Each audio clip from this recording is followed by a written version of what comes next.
Dear students, today we will discuss some more important questions related to oxygen family.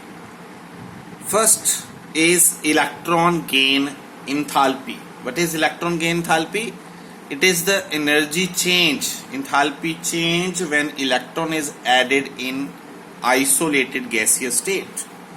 Now, electron gain enthalpy of oxygen unexpectedly less negative than the sulphur. देखिए, जो electronegativity electron gain enthalpy है oxygen, sulphur, fluorine, chlorine, ये हमने +1 में भी पढ़ा था कि जो फ्लोरीन मोस्ट इलेक्ट्रोनेगेटिव एलिमेंट है, फिर भी जो क्लोरीन है उसकी इलेक्ट्रॉन गेन इंथैल्पी फ्लोरीन से ज़्यादा है. वैसे ही oxygen is more electronegative than sulphur. Electronegative है, ज़्यादा है, तो इसको इलेक्ट्रॉन जल्दी लेने चाहिए, खींचने चाहिए, ठीक है. बट स्टिल जो इलेक्ट्रॉन गेन इंथैल्पी है वो किसकी ज़्यादा है? सल्फर की ज़्यादा है. ऐसा क्यों? क्योंकि जो सल्फर या क्लोरीन है ये 3p ऑर्बिटल में आते हैं, ठीक है. इनका साइज जो है लार्ज साइज होता है, साइज जो है बड़ा होता है as compare to 2p compact orbital of oxygen and fluorine. मैं दो क्वेश्चन इकट्ठे समझा रहा हूं, नेक्स्ट फैमिली में ये आएगा, +1 में भी हमने किया है. तो जो कॉम्पैक्ट ऑर्बिटल 2p है उसमें तो इलेक्ट्रॉन एक दूसरे को क्या करेंगे? Inter electronic repulsion. इसमें क्या होगी? इलेक्ट्रॉनिक रिपल्शन होगी. तो जो इनकमिंग इलेक्ट्रॉन जो हमें ऐड करना है वो तो रिपल्शन फील करेगा, इजिली ऐड होगा नहीं. But in case of sulphur और chlorine 3p orbital is large in size, there is no inter electronic repulsion, so incoming electron easily added. So that's why जो electron gain enthalpy of sulphur is more than the oxygen और chlorine is more than that of fluorine, ठीक है. Oxygen show less electron gain enthalpy unexpectedly. Next question is catenation. Catenation is the tendency of an atom to form bond with identical atoms. सबसे ज्यादा catenation तो carbon की है, +1 में ये question था, because carbon bond is strongest bond ever. तो in case of oxygen family oxygen भी कैटिनेशन शो करता है और उसका सेकेंड एलिमेंट सल्फर भी कैटिनेशन शो करता है. बट क्योंकि सल्फर का जो सल्फर बॉन्ड है वो बहुत ज्यादा स्ट्रांग होता है as compare to oxygen, so sulphur show more catenation as compare to oxygen, because sulphur bond is stronger bond as compare to oxygen. So sulphur show more catenation, it form polysulphide acids. Sulphur form polysulphide acids. So catenation जो है sulphur की ज्यादा है as compare to oxygen. और फिर down the group जो catenation है वो डिक्रीज होती जाती है. नेक्स्ट है, this is also very important question, that oxygen exist in the form of gas but sulphur exist in the form of solid. Oxygen जो है, क्वेश्चन क्या बनता है?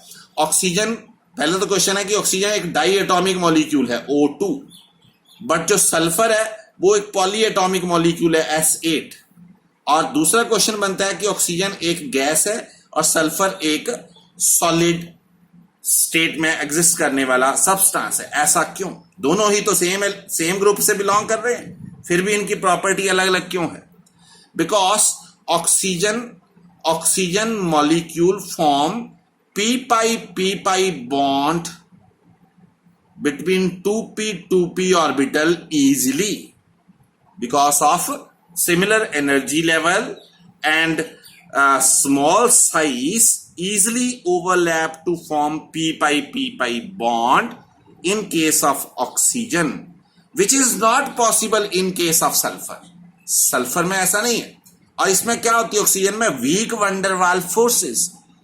वंडरवाल फोर्सेस के कारण और p-pi बॉन्ड स्ट्रांग होने के कारण ये गैसेस स्टेट में ही एग्जिस्ट करेगा.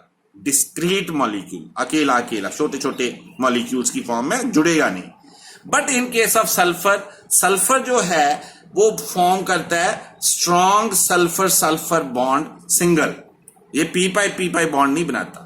और किस फॉर्म में एग्जिस्ट करता है? इन S8 फॉर्म।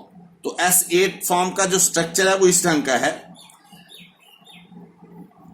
S8। इसको बोलते हैं puckered ring like structure, puckered ring like structure. अब यहां एक क्वेश्चन का आंसर क्लियरली लिखा है कि जो ऑक्सीजन है वो तो M2 फॉर्म में एग्जिस्ट करा, other atoms sulphur exist in S8 form which mean puckered ring like structure because it do not form P pi bond, P pi bond नहीं बनाता ऑक्सीजन की तरह। So that's why sulphur exist in solid state, sulphur exist in solid state, क्योंकि atom एक दूसरे के साथ जुड़े अपना ऑक्टेट कंप्लीट करने के लिए, जो कि ऑक्सीजन में नहीं था। ऑक्सीजन तो 2 ऑक्सीजन एटम ही जुड़ के ऑक्टेट कंप्लीट हो गया था। सो ये क्वेश्चंस आपने दोनों जो तीनों मैंने करवाए बड़े इंपॉर्टेंट है करने। Next allotropy is very easy, कि जो ऑक्सीजन है, एलोट्रॉप्स क्या होते हैं? Allotropes are the same form, different forms of the same element, different forms of the same element having different physical but same chemical property. Oxygen जो है exist in O2 and O3 form, ozone, 2 allotropes. Sulfur जो है rhombic, monoclinic and triclinic, ये इसके allotrop हैं। तो ये थोड़े पता होना चाहिए।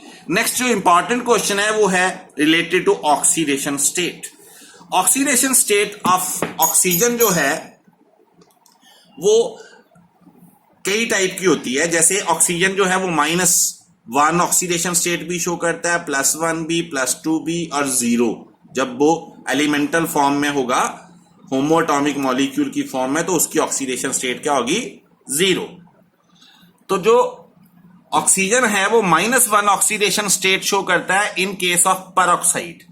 ये हमने पढ़ा भी है, आगे भी पढ़ेंगे। जो हाइड्रोजन परऑक्साइड है वहां ऑक्सीजन -1 चार्ज में होगा, और जब भी वो ऑक्साइड फॉर्म में होगा वो -2 चार्ज में होगा, ऑक्साइड फॉर्म में। तो ये ऑक्सीडेशन स्टेट जो है, माइनस की बात की, पॉजिटिव ऑक्सीडेशन स्टेट ऑक्सीजन की कई होती हैं। वो +2 ऑक्सीडेशन स्टेट भी हो सकती है, जो कि नॉर्मल फॉर्म है 2s2 2p4। फिर SF4, अब ये इलेक्ट्रॉन एक्साइट भी कर सकते हैं हम, जैसे यहां, तो यहां +4 ऑक्सीडेशन स्टेट होगी। एक और एक्साइट किया, यहां +6, जैसे SF4 बनता है, SF4 वैसे SF6 बनता है, तो यहां पर +6 ऑक्सीडेशन स्टेट शो कर रहा है। तो maximum oxidation state of sulphur is +6। अब क्वेश्चन आता है कि ऑक्सीजन +6 ऑक्सीडेशन स्टेट शो नहीं करता, जैसे सल्फर शो कर रहा है ना, वैसे ऑक्सीजन शो नहीं करता, क्योंकि ऑक्सीजन में आगे वेकेंट d ऑर्बिटल ही नहीं होता, उसमें सिर्फ +2 ऑक्सीडेशन स्टेट है मैक्सिमम। बट सल्फर में +4 भी है और +6 भी है, because of vacant d orbital, excitation of electron possible. तो in case of oxygen no d orbital, non-availability of vacant d orbital. That's why only +2 oxidation state is possible in case of oxygen. So this is also important question. Next is chemical properties of oxygen family. First is reactivity with hydrogen. Reactivity with hydrogen. जब oxygen family के element hydrogen के साथ react करते हैं तो क्या बनाते हैं? Hydride, H2O, H2S, H2SE, H2, oxygen, sulphur, selenium, tellurium and then polonium. अब इन सभी का जो फर्स्ट क्वेश्चन बनता है वो बनता है स्ट्रक्चर एंड बॉन्ड एंगल। इन सभी का स्ट्रक्चर जो है सेम है। हमने वाटर का स्ट्रक्चर पढ़ा है। वाटर का स्ट्रक्चर क्या है? बेंट और वी शेप और यू कैन से एंगुलर, इस टाइप का स्ट्रक्चर है। तो ये यहां पर ऑक्सीजन की जगह कोई और एलिमेंट ले लें इस फैमिली का, तो सभी का स्ट्रक्चर वेंट होगा, बट जो बॉन्ड एंगल है उसमें डिफरेंस होगा। जैसे जो वाटर और H2S सल्फर यहां लिखें, H2S का शेप या स्ट्रक्चर समझें। तो ये जो बॉन्ड एंगल है in case of water is more than that of H2S। ये क्वेश्चन है, जो बॉन्ड एंगल है डॉन द ग्रुप कम होता जाता है। ये देखो down the group bond angle कम होता गया, 92, 91, 90। अब ऐसा क्यों, इसका क्वेश्चन आता है कि बॉन्ड एंगल डिक्रीज क्यों हो रहा है, जहां वाटर का बॉन्ड एंगल H2S से ज्यादा क्यों है? क्योंकि ऑक्सीजन का साइज सल्फर के साइज से छोटा है। छोटा है तो इलेक्ट्रॉन, जो बॉन्डेड पेयर हैं उसके इलेक्ट्रॉन क्लोज हैं, और क्लोज हैं तो उसमें क्या होगा, रिपल्शन। और अगर रिपल्शन हुई तो बॉन्ड एंगल इंक्रीज हो जाएगा। बट साइज बढ़ने से क्या होगा, electron go away from each other and there is no repulsion, so bond angle decreases, repulsion नहीं हो रही। ऐसा आपको लग रहा है कि साइज बढ़ गया तो बॉन्ड एंगल बढ़ गया, ऐसा नहीं है। अगर साइज बढ़ा है तो इलेक्ट्रॉन दूर चले गए हैं, दूर चले गए हैं तो उनमें रिपल्शन नहीं हुई, रिपल्शन नहीं हुई तो बॉन्ड एंगल छोटा हो गया। But in case of water bond angle more because oxygen has small size. This is first an important question. Next is the volatility, volatile character और volatility. पहले तो ये क्वेश्चन है कि water is liquid, H2S is gas. This is very important and very easy because water form hydrogen bonding and H2S do not. और hydrogen bonding के कारण ये लिक्विड स्टेट में एग्जिस्ट करता है। अब वोलेटाइल कैरेक्टर की बात करें तो वाटर वेपर में कन्वर्ट होता है, बट H2S के कंपैरेटिव कम, क्योंकि वो तो पहले ही गैस है। और जैसे जैसे हम डाउन द ग्रुप चलते हैं तो बॉन्डिंग बढ़ने के कारण साइज बढ़ता है, तो फोर्सेस, वंडरवाल फोर्सेस भी बढ़ती हैं, तो उनके कारण उनका वोलेटाइल कैरेक्टर कम होता जाता है। So this is volatility. Next is acidic character. Acidic character water जहां H2S वगैरह ये H पॉजिटिव डिसोशिएट करते हैं, और जैसे जैसे साइज बढ़ता है, सेलेनियम, टेलुरियम साइज बढ़ता है, तो साइज बढ़ने से जो एलिमेंट और हाइड्रोजन में बॉन्ड है वो वीक हो जाएगा, और बॉन्ड वीक होने से वो बॉन्ड इजीली टूट जाएगा, तो जल्दी H पॉजिटिव देगा। तो down the group acidic character increase, why? Because down the group size increase, so the bond become longer and it is easy to break that bond. Next is thermal stability. Thermal stability, down the group decrease, thermally heat करने पर वो जल्दी break हो जाएंगे, क्योंकि size बढ़ रहा है, बढ़ने से बॉन्ड बढ़ रहा है, बॉन्ड बढ़ने से उसको तोड़ना आसान हो रहा है। And then reducing character, all the hydrides of oxygen family show reducing character, and reducing character down the group increase, वही कि जल्दी H देगा डॉन द ग्रुप। ये जल्दी H क्यों देगा? क्योंकि बॉन्ड जल्दी ब्रेक हो जाएगा, साइज जो बढ़ रहा है। So all the reasons of these questions are similar, and these questions related to hydrides of oxygen family, that is bond order, then volatile character, then acidic character, and then reducing character are very, very important. So revise these and do these in your notebook in the form of notes. If any problem, you can ask me anytime. Thank you.